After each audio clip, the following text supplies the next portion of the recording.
let's talk about how this is great for Philly.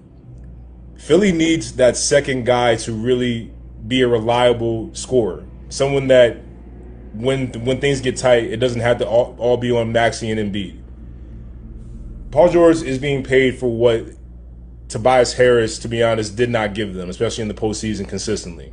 I think Philly just definitely got better. I think they still have they made some good moves as far as filling out their depth. You know, they signed back Kelly Oubre Jr., they signed Eric Gordon, went out and got Andre Drummond to back up Embiid. I think there were still a couple of moves they need to make to fill out that roster a little more, but getting Paul George and signing those free agents that I just mentioned makes Philly, I think, have the ability to challenge for the second best team in the East. Challenge for that number 2 seed behind Boston.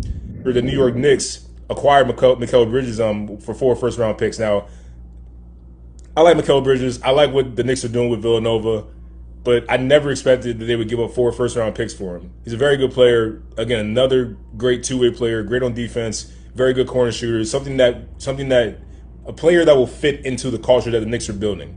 Here's where my concern lies, and this is a bigger deal than I think people are actually making it to be. Isaiah Hartenstein, their backup center turned starter, just signed a deal with the Oklahoma City Thunder.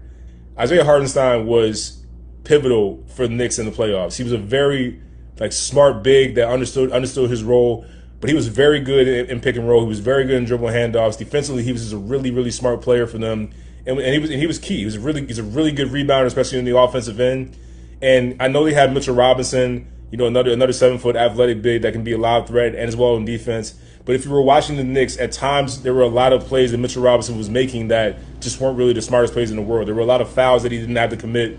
And then the other thing was he got injured a lot. But even while he was on the floor, there was a level of inefficiency that Mitchell Robinson had that Isaiah Hartenstein really made up for when he was out there. It's not as athletic as Mitchell Robinson and not nearly the defensive presence that Mitchell Robinson is for the Knicks. But the Knicks are missing a key element, I think, with the playmaking ability of Hartenstein, the offensive rebounding ability, and just to flat out play hard. Brilliant move out of Dallas Mavericks. This is the exact player that they needed to get themselves with a legit chance to go back to the NBA Finals. You bring in a Klay Thompson essentially to replace what Derrick Jones Jr. was. He was that small forward staying in the corner and everything. Really decent defender, really athletic, but at times just was inefficient on offense, and at times you wouldn't know he was out there. But now that you bring in a Klay Thompson to replace Derrick Jones Jr., essentially, that just creates more space for Kyrie Irving and Luka Doncic to operate. And now you got a more than reliable three-point shooter out there that you have to pay attention to. Make no mistake about it, Klay Thompson may have had a down year. I'm shooting at 39%. That's still a lot better than 90% of the league. And don't bank on Klay Thompson shooting that badly again. So I think this was an excellent move by Dallas. They just put themselves right back in the conversation to get back to the NBA Finals.